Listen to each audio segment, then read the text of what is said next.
Everyone. Thank you for your patience as we got started here today. I'd like to welcome you to Kingston WritersFest. My name is Ara McCauley and I'm the Artistic Director of the festival. And I'm very pleased to present this afternoon's event, Privilege, Power, and Dead Billionaires. I would like to begin by acknowledging that the land on which this festival customarily takes place and where I sit today is the traditional territory of the Anishinaabe and Haudenosaunee peoples. We gratefully acknowledge these Indigenous nations for their ongoing guardianship of this land. We agree to peaceably share in responsibility for stewardship of this land, its waters, and all its biodiversity. All those who come to live and work here are responsible for honoring these relationships in a spirit of peace, friendship, and respect. I'd like to thank the Canada Council, Canadian Heritage, Ontario Arts Council, and the City of Kingston and Kingston Arts Council for their ongoing support of the festival. We're grateful to the organizations and individuals who support us every year. I'd also like to thank Blurred Word Books Club, who is the author patron of Thomas King. This event is an hour long and includes a question and answer period at the end, so feel free to type your questions in the Q&A box at any point during the event for the moderator. You'll find it at the bottom of your screen. There's also a raise your hand function located in the reactions on the bottom row. Or if you're on your phone, you can press *9 to raise your hand if you're joining us via phone, and we'll prompt you to unmute when it's your turn. As a thank you for continuing to support Kingston WritersFest and joining us for the virtual edition of the festival, we will randomly select a pre-registered participant of this event following our Q&A to win a copy of Thomas's book. And we'll do this for each onstage event throughout the festival. Now I'm delighted to introduce this event's interviewer, Claire O'Connor. Claire O'Connor is a freelance journalist from the Kingston, Ontario area. She is also the administrative assistant this year at Kingston WritersFest, and we're delighted to have her. She has worked for nonprofits in a number of roles and enjoys reading and creative pursuits, including painting and writing. Please welcome Claire. Thank you, Ara. Thomas King is an author, scriptwriter, photographer, filmmaker, and activist. He has won too many awards to count, most recently the Stephen Leacock Memorial Medal for Humor for his 2020 book, Indians on Vacation. His most recent book, Sufferance, is about Jeremiah Camp, a man who sees deep patterns in human behavior and uses them to predict the future. Suddenly, Thomas Laughlin, a billionaire and Jeremiah's former employer, turns up dead, with many billionaires soon following him. Though Jeremiah wants out of the world, he's called upon fiction. I would like to thank Thomas King for visiting us once again at the Kingston WritersFest. How are you, Thomas? Hi. My first question is, so the lead character does not have one line of dialogue in the entire book. Nope. Why did you choose to have a protagonist who is silent? Well, I just started off writing it, and I guess I was at chapter 3 or 4 when I realized that Jeremiah hadn't spoken. At least he didn't have dialogue. He thought a lot of things, and people assumed that they knew what he was thinking and could sort of answer questions for him. And once I discovered that he hadn't said a word, I thought, well, that's not a bad characteristic for this particular character. And so I just continued with that, and I wanted to see just how far I could take it. And as it turned out, I was able to get through the entire novel without giving Jeremiah dialogue. This will make for a lousy movie since the main character doesn't speak, but that's not my problem. I don't write for film, so that's their problem. It really gives the character the appearance of someone who's just always observing and interpreting things, but you know, I should be more wise like Jeremiah and not speak. So you've said before that you're not sure that writing can change the world, but you've also said that stories are all we have. So I was wondering, what do you think the role of artists is in the world today? Well, I mean, one of the roles is to observe and comment, whether you're a painter, whether you're a writer, whether you're a songwriter, a musician. I don't know, you don't have to do that, but in my mind, that's what artists do. That's our role. And so I'm constantly just sitting around and watching the world go by me. As a matter of fact, all of my books are attempts to understand the world. I don't understand it, so I try to write it out so I can see it in relief. And I can't say that I've been successful so far, but I keep coming back to that as a purpose. If I could explain the world to myself, maybe I could explain it to somebody else. Did you find that after writing Sufferance, you found that you understood things you did not before, or you clarified your view on anything? Yeah, I wish I could say that I got smarter by writing the book. I wish I could say that I understood that the world was not as gloomy a place as I thought it to be when I finished the book. But I can't say that either one of those two things is accurate. I sort of think the presence of billionaires within our world is a sign of a failed socioeconomic plan. I don't think that kind of wealth and that kind of power really has any place within civil society, to be very honest with you. It has allowed us to put profit above everything else, and profit and power above everything else. And it's a dangerous thing to get involved in. And we're involved in it. Matter of fact, we glorify it in many ways. The American dream, that old saw, has been sort of taken out of context. It used to mean a house and a car, living comfortably with your family in a comfortable community. And now it's become, the accumulation of as much wealth and power as you can possibly get your hands on. And that's been concentrated at the top in about 2,000, 3,000 billionaires. And it's a sure recipe for disaster in the end. And it's also, increasingly the original American dream, like the idea of just having enough for a house and a family is out of reach for more and more people, while we see way more wealth concentrated at the top. And we see that in the novel as well, with the characters, some of the characters being very poor people living on reserve, and they're disenfranchised, contrasted with these immensely powerful billionaires. Yeah, one of my aims in Sufferance was to lay out that blueprint of society. So from people who were basically homeless and living in the park to people who had more money than they could possibly know what to do with, and to make it clear that these are all people, these are all human beings, we all share the same earth. Billionaires aren't going to live any longer than the rest of us for the most part. We're sort of trapped in this space. And what we really should do is to try to figure out how to get along and how to make the best use of this space and the time on Earth. And we don't do that for the most part anymore. When we talk about the American dream or the Canadian dream or the whatever dream, I always thought if I had a house and I had a car and I had enough change in my pocket to jingle at the end of the month, I'd be great. And really, that's really all you need. Good healthcare, good education, good neighborhood.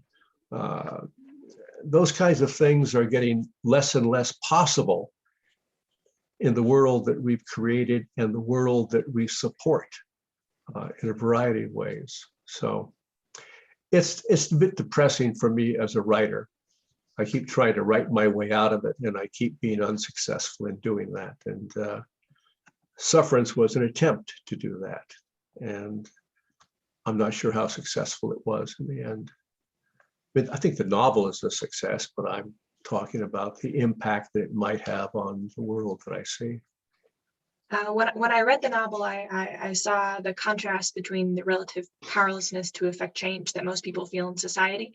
We get the sense that it doesn't really matter if the billionaires live or die, new ones will pop up in their place, and you can only imagine they will act as their circumstances lead them to act.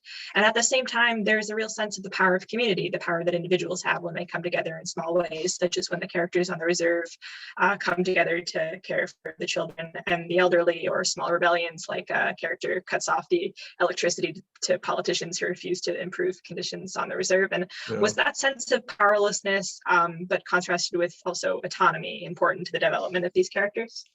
Yeah, I mean, one of the things that if you are powerless or you have very little power, I think one of the things you do is you try to figure out how you can control your world and your space.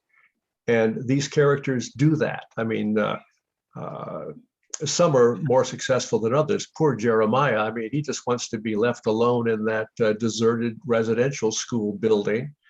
And he wants to, shut out the world and just isolate himself. And the community is having none of that.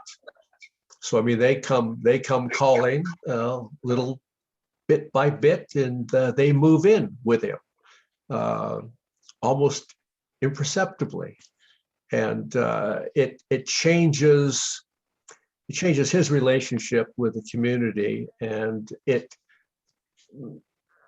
suggests some possibilities for change. I don't know that Jeremiah himself is all that changed, but the community seems to have taken some proactive action by the end of the novel. I always hate to be truly negative at the end of any of my novels, Back of the Turtle, Truth and Bright Water, Sufferance. But it's hard not to be in the world that I see. So I always try to be a little cheery at the end. And I suppose at this point in my life, the ending of Sufferance is as cheery as I can manage. Actually, I found in the in Sufferance like the real hope that there was with the children characters like Lala and the sort of, even though the characters have all of this like external turbulence and like political and economic instability, they were still able to find like fulfillment and like some peace together. So I saw some hope in that. I don't know if everyone would have. But yeah, and also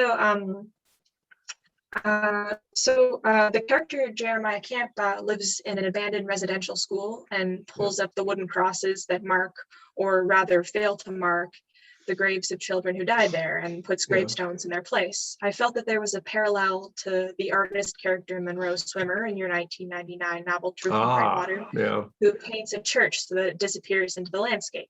So could you talk about how your writing deals with the past? Yeah, I've always been fascinated by the way in which Native people get erased, both in history and actually. In Truth and Bright Water, Monroe Swimmer had been to a couple of museums where he found boxes of the bones of Indian children that he then steals from the museums and brings them back to the reserve and puts them into the river. And he paints the church out of existence, which is a nice little metaphor if you're into metaphors. I suppose I continue that idea in Sufferance, where Jeremiah Camp pulls up the crosses and he brings up river rocks, a more natural kind of material, and then carves the names of the children into the stones and puts them in the place of the crosses, puts the crosses in a pile, and gets ready to burn them, much to the chagrin of some of the people in town who see this as a sacrilege to burn these Christian symbols of oppression. For me, it's a kind of gardening. I talk about gardening in terms of Ash Locken, the daughter of Thomas Locken, the billionaire, who does a bit of a gardening of her own. I think Jeremiah, in taking those crosses up and moving the rocks in, is doing a bit of gardening of his own, sort of clearing the garden up a little bit, getting rid of the debris, as it were. And of course, one of the things that happens is that acknowledgement, that new acknowledgement of the death of those children and the grave sites. And just happenstance, the novel came out at the same time that unmarked graves were being discovered in and around native reserves and old residential schools. The joke there is I got a number of phone calls when that started to happen, people asking me if I had anticipated that, or was my novel about that. And of course, I had written it long before this came to light. But we've known about those sites for years. And when I was a bit more active in the 60s and the 70s, we knew about those sites and talked about them, and nothing was done. So it's no big surprise that these things come up now. The surprise is that it's taken so long for people to understand that this is what happened, and this is what happened to many of our children. Yeah, that's I mean, it sort of boggles the mind. That's like 60 years of or at least 60 years of people knowing that there were these unmarked graves and them not coming into the public eye. No, it's even longer. It's even longer than that. I mean, the residential schools stretch back into the late 19th century, and that was going on then. It's just that nobody cared. I mean, Native people cared, certainly, and the reserves, the reservations, people there cared, but by and large, nobody else cared, and so nothing was done about it. What do you, or I was going to ask you, what do you think has changed so that people care more now? Do you think anything has changed in recent years? I don't think that much has changed. I think there have been some incremental steps. Certainly, there's more interest in this particular issue than there was before, but it seems as though interest in various things about contemporary Native existence come up and then they disappear. I mean, we had a big thing about adequate housing, adequate water on reserves. That comes up and then it sort of sinks beneath the waves. There's always been this issue about the return of land that was taken illegally by governments, and that comes to the fore every so often, and then it sinks below the waves again. So I expect in my critical and pessimistic way that this issue, while it's of interest right now, is going to go down beneath the waters of society once again.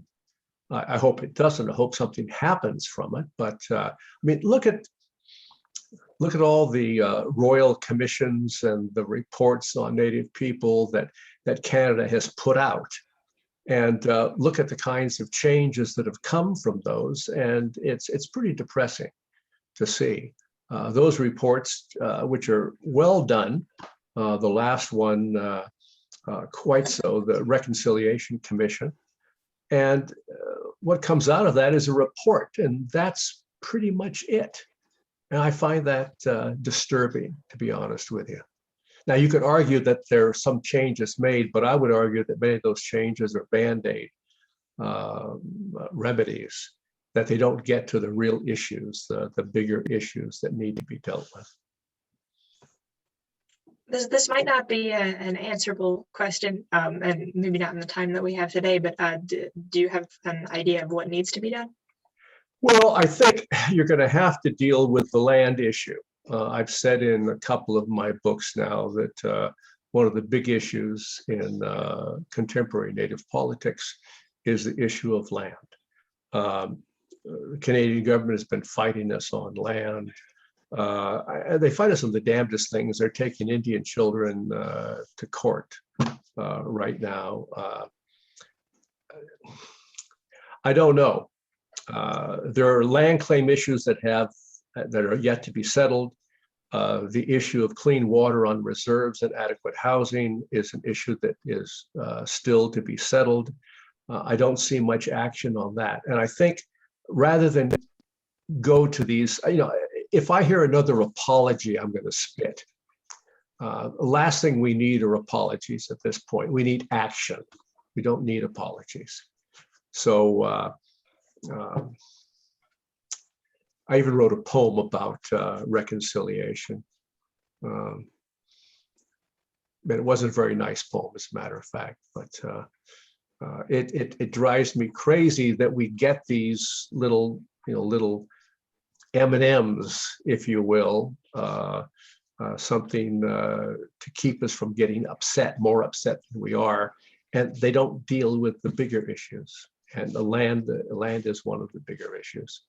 I wish they would start dealing with that.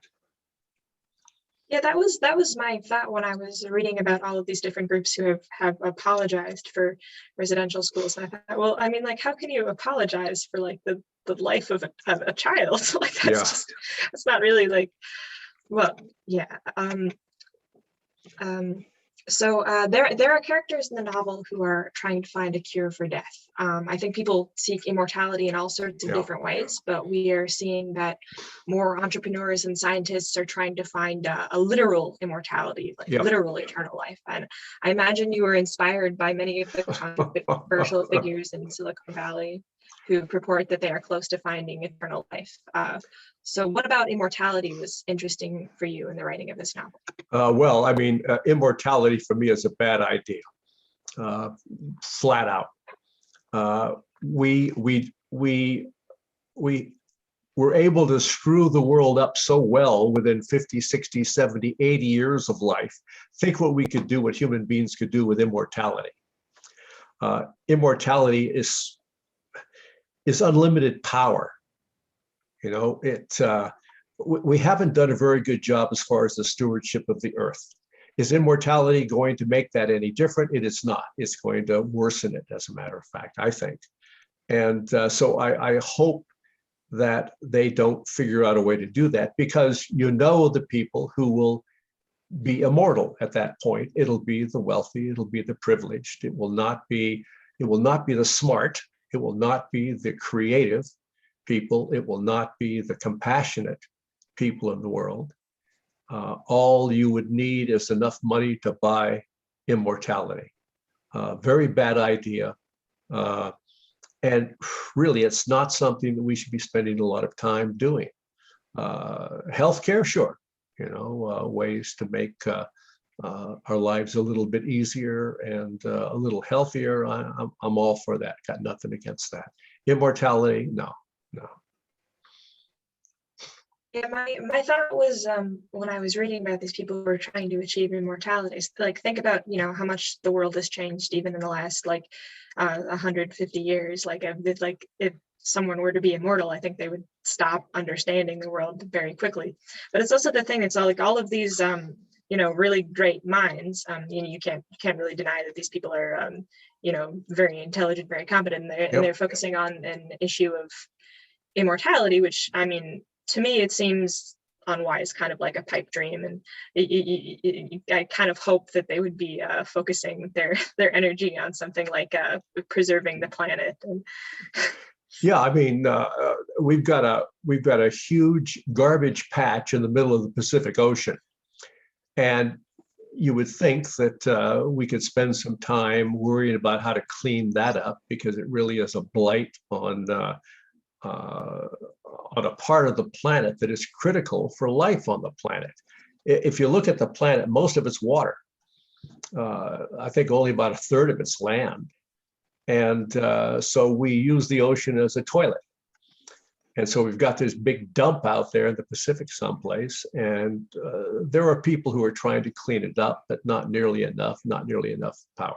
We keep spending money we could use in other ways foolishly. I mean, we just had a federal election. $600 million is what I'm told was spent on that. And what changed? Not a thing. We're still driving the same old car. And, the only difference is that we're $600 million poorer for it, when that could have been used for all sorts of things. We make foolish choices in this society, and we make them for the wrong reasons. It reminds me often your work is inspired by trickster characters, who are characterized by having sort of unchecked appetites for power and things like that. And I wonder if there's sort of a parallel between trickster characters and the characters in Sufferance. Well, certainly. I mean, and you've got it quite right about tricksters. Tricksters are not about characters or individuals who are tricky. They're about appetites. They're about these huge appetites that get out of control. And certainly there are characters in the book who display that kind of sickness. I think of it as a sickness, this untamed appetite. And I do like to talk about that, and I do like to use trickster characters in my writing. Partly it's a reminder to me to behave myself, because I know I get a little undone by my own appetites from time to time.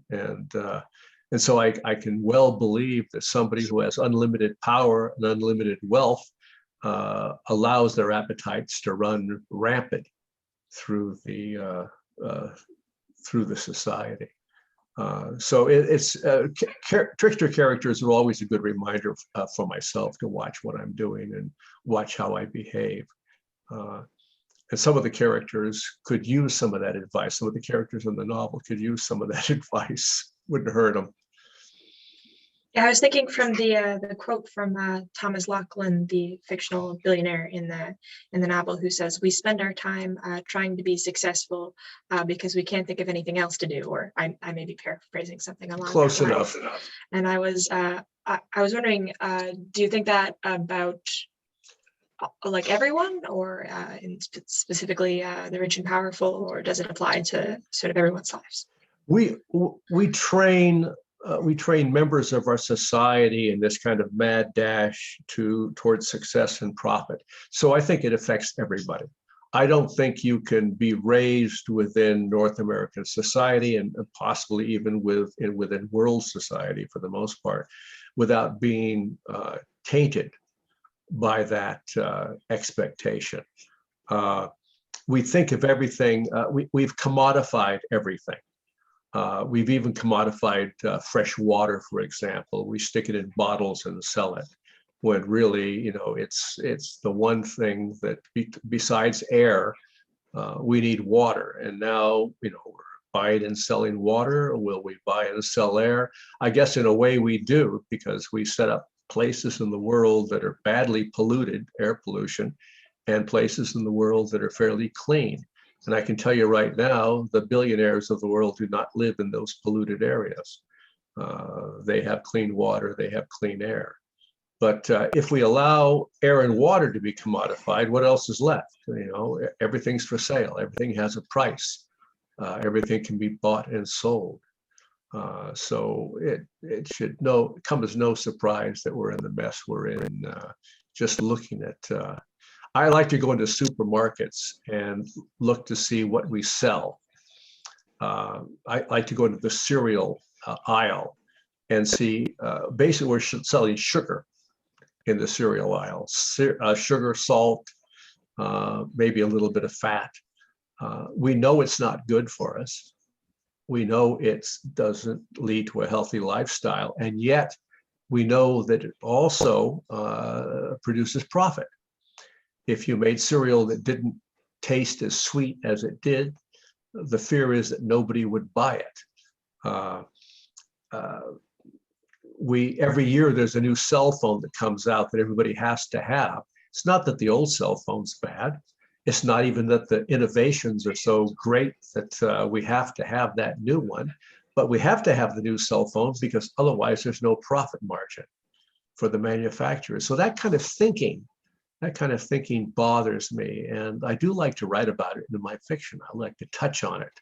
I don't like to tell people what to think. I've said over and over again that my writing is simply a blueprint for the imagination. So I present you with something and you do with it what you will. I can't control how you read it, what you do with it.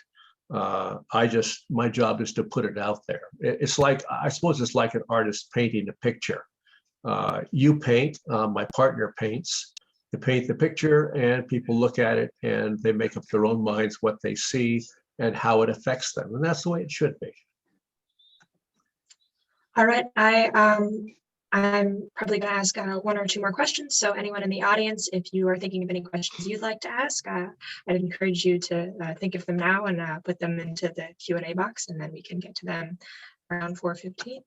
And then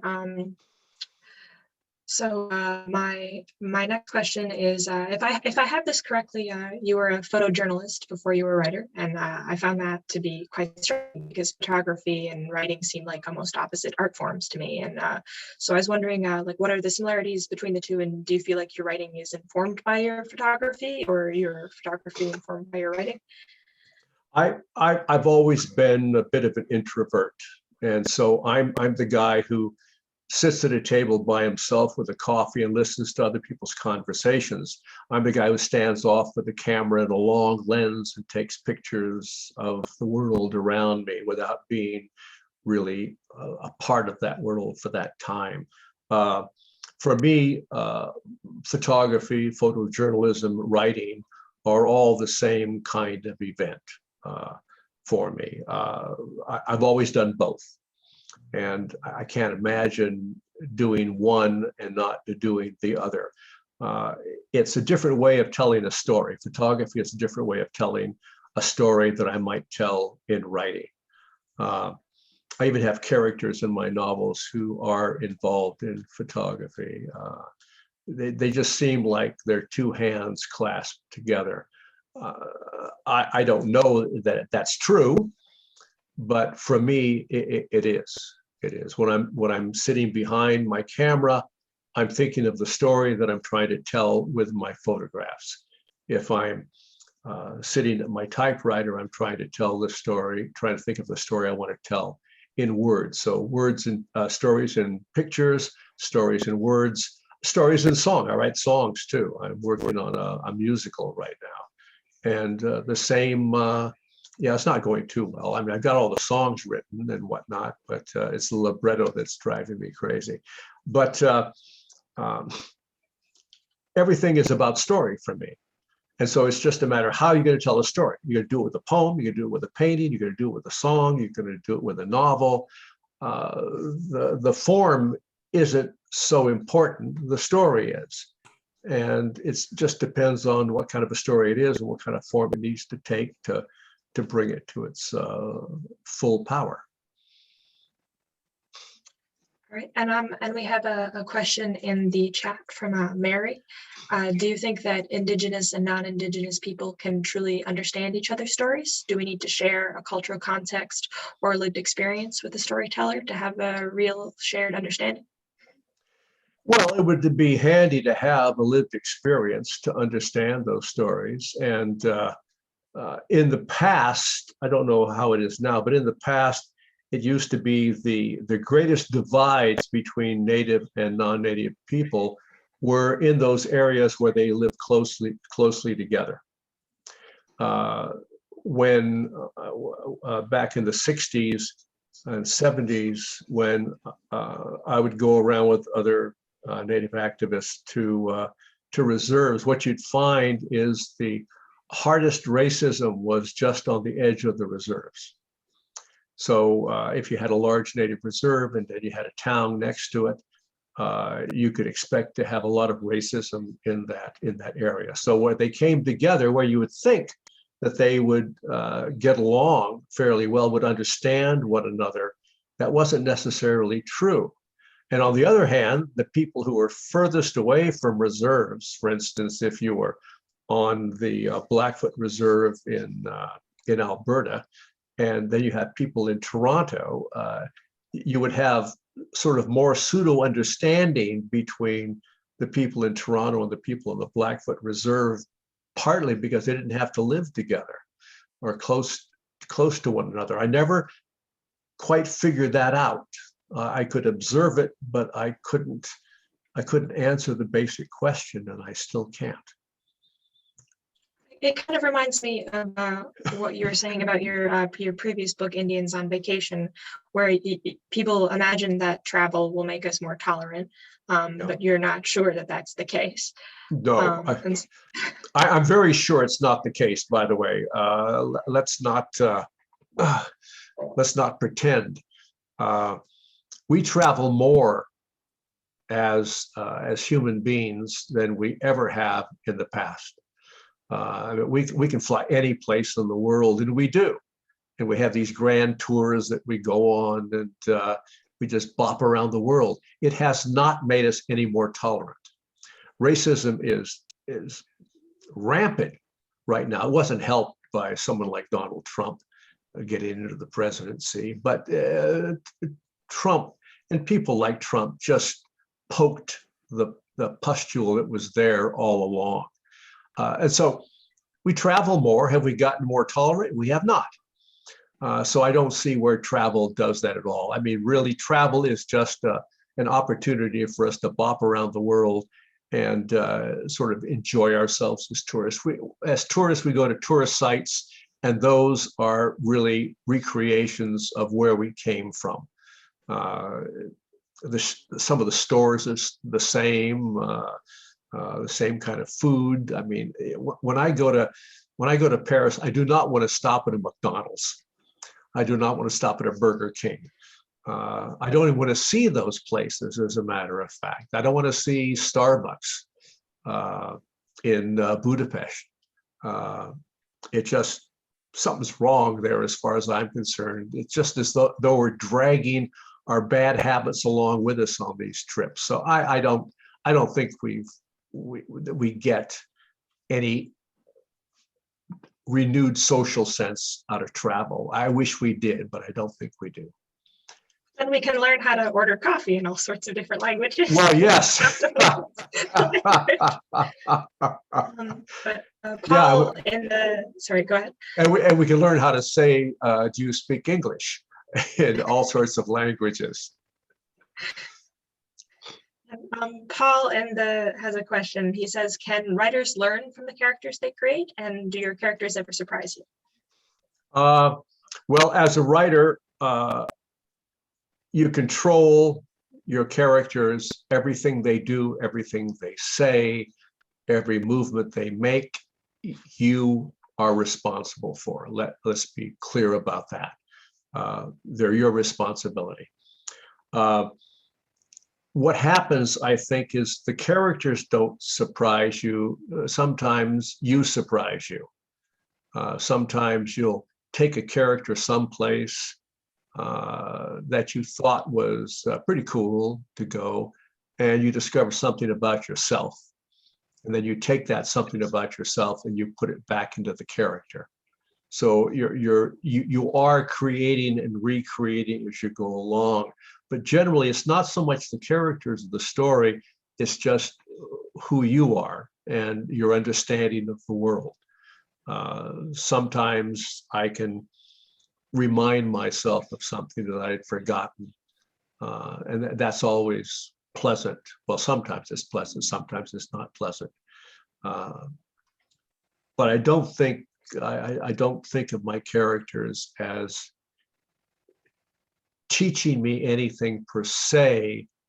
I think I learn from creating those characters and having to deal with their problems as if they were mine, and in actual fact, they are.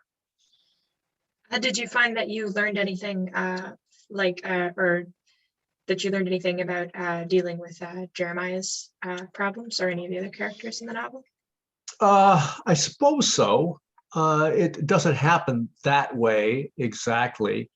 You sort of work on the characters, you work on the situations, and sometimes you look back on what you've done and you say, oh, okay, there's an opportunity. And then you go back and you rewrite again.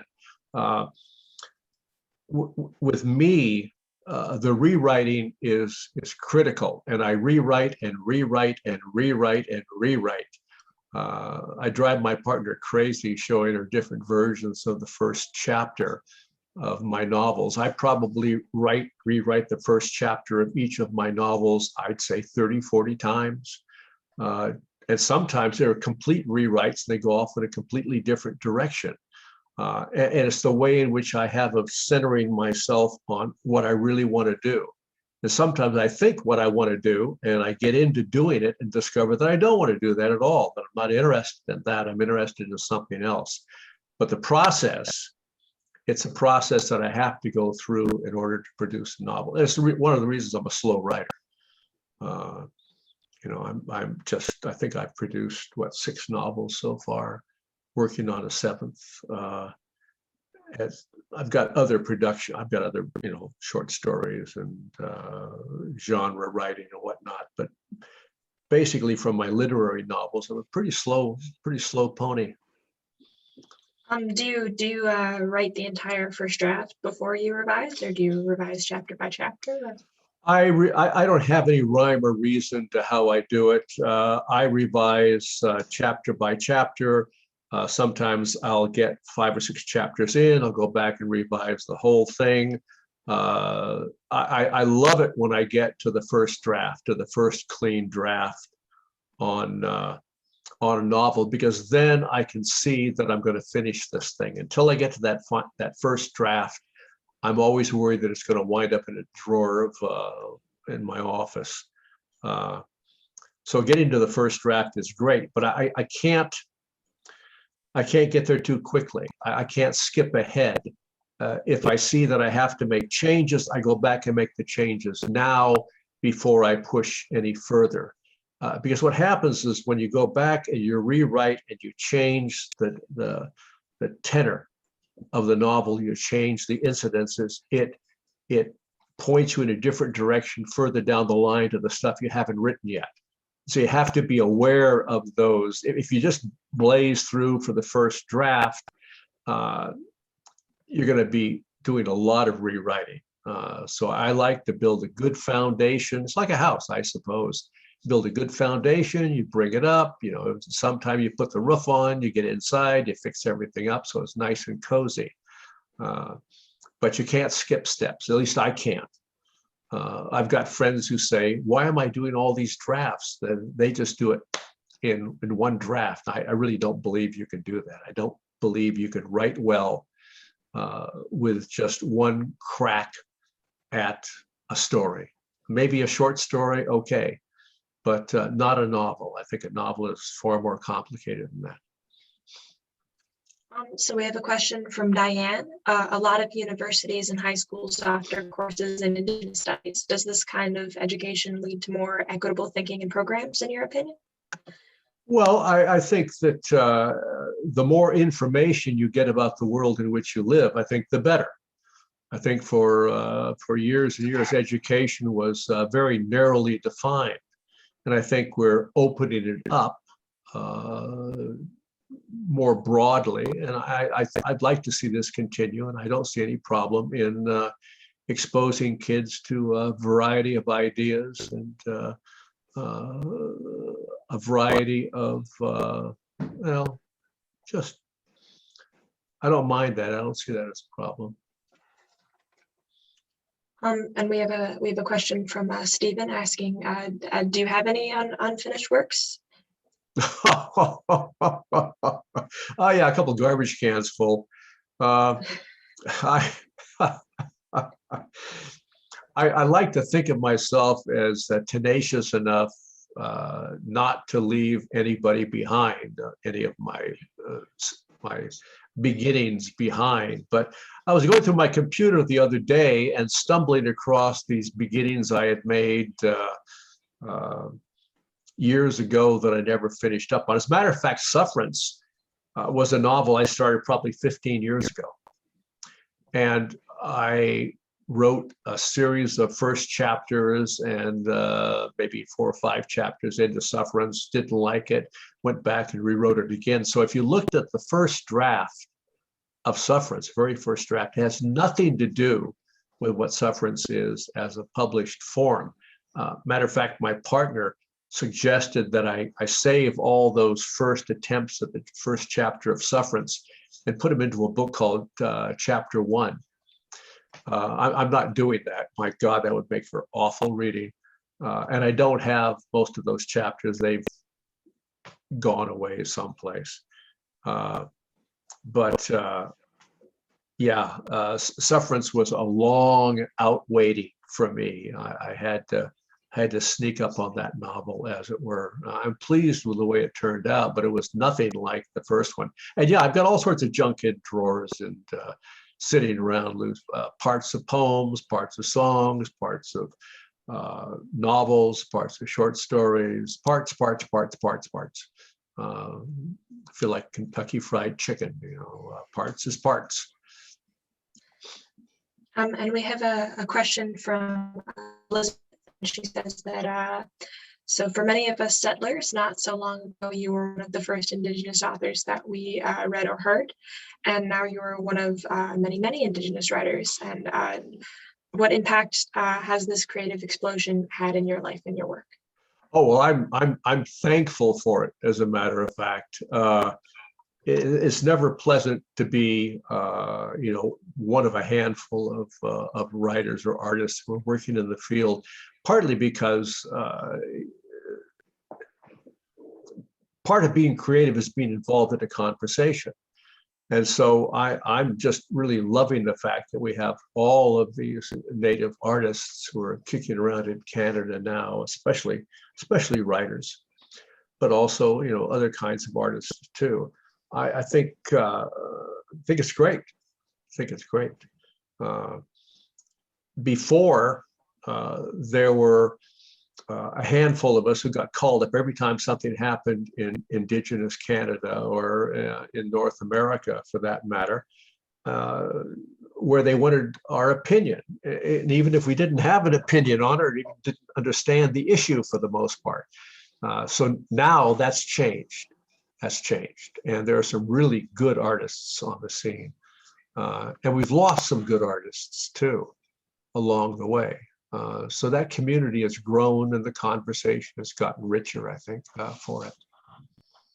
I find it interesting that you say that being creative is being part of a conversation, because I think we often think about like writing as being like a solitary pursuit. So I think you said before the only person who sees your drafts is your partner, Helen. Yeah. But are there other ways in which you're in conversation with people in your writing process? Yeah, I mean, when I say conversation, I mean conversation in the broadest sense of the word. For instance, I read other Native writers. That's a conversation as far as I'm concerned. Sometimes we talk when we're at festivals and chat about what's happening in the world. That's a conversation. It's not. I don't think of conversation as my sitting down with you and talking with you exclusively. That's one way to do it. But I'll go to an art exhibit, for instance, and look at what an Indigenous artist is doing. And for me, that's a conversation. I may have a very strange idea of conversations, but there it is. I have some strange ideas just in general. And we have a question from Thamer. Do you have any advice for young writers / poets / artists? Well, I used to be glib, and I used to say what you have to do is live on your own. Don't bother with pets or a partner. Learn to enjoy beans and rice and write. And my partner said that was really kind of a cruel thing to say to anybody. There's all sorts of ways that you can be creative and don't have to live on beans. You can have a cat or a dog, and you can even have a partner. You have kids. So for young writers, I would say two things you have to do are read and write. Reading is critical as far as I'm concerned. You get a chance to look at what other people are doing. You get ideas. There's that conversation I was talking about. You get to read other writers. You get to look at other people's art. You find out what inspires you, what stimulates your creativity, and then you write, and you write, and you write, and you write, and you write. If you're not a writer, if you're a painter, then you paint. Dancer, you dance. You have to do it, and you have to do it. It has to be a passion. Art is something that cannot simply be a job, because there's no money in it for the most part. And sometimes there's no glory. But for me, that true artist is somebody who just does it because they have to do it. They can't do anything else. That's what they want to do. That's what makes them happy. Uh, uh, there are some writers who tell me that what they really enjoy are the festivals and getting flown around the countryside and the wining and the dining, that sort of, free vacation, if you will. And for me, that's the least enjoyable part of being a writer. I hate Zoom calls. I don't like flying. I never know what to say to people when I meet them at events.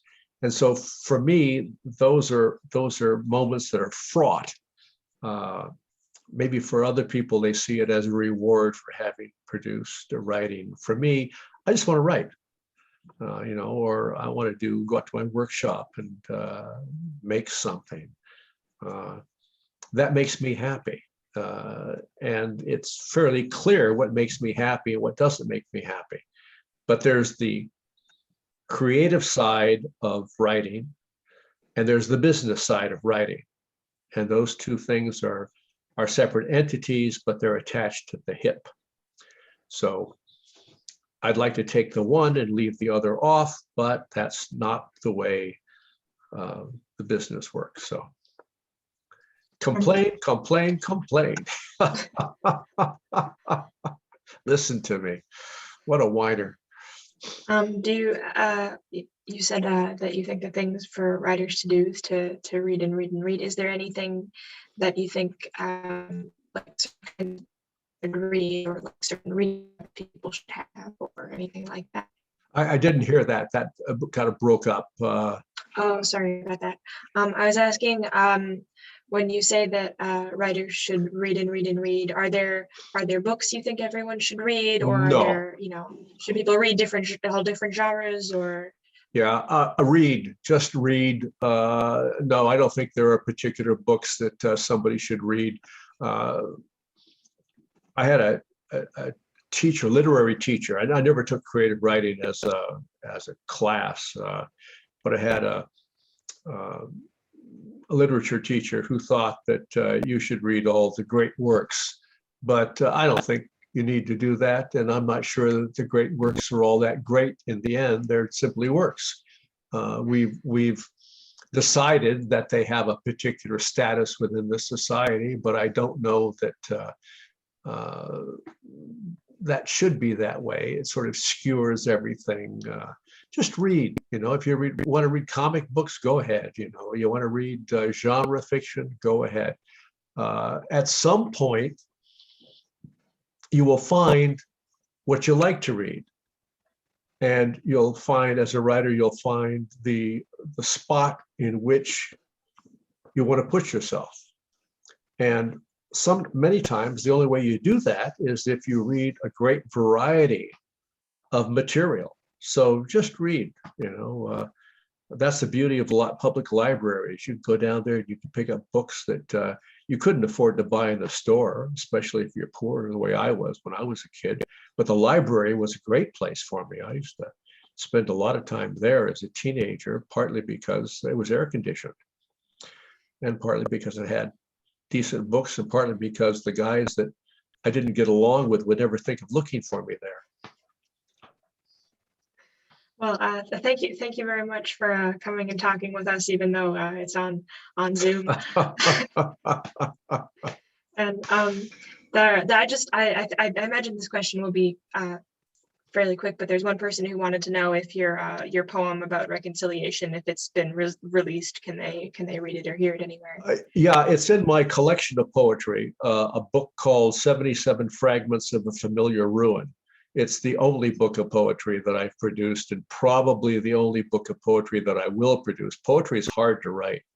I find poetry very difficult. And I'm probably more critical of my poetry than I am of my prose, because there's so little space to do something, and you better make use of every word that you've got in a poem. But yeah, my poem of reconciliation is there in that collection. So, I mean, you don't have to buy the book. You go to the bookstore and just thumb through it. But the problem is that the poems are numbered.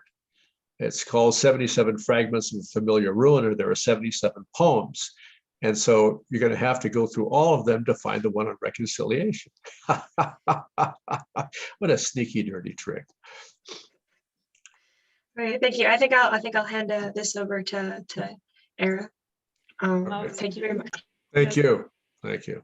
I know that from the audience's perspective and my perspective, we could certainly go on longer than this. But thank you so much, Claire and Thomas, for joining us today. It's been an absolute pleasure to listen to you both. We will be drawing a name for the book winner, and you will be emailed for that. Again, a reminder that we have, oh, I have it.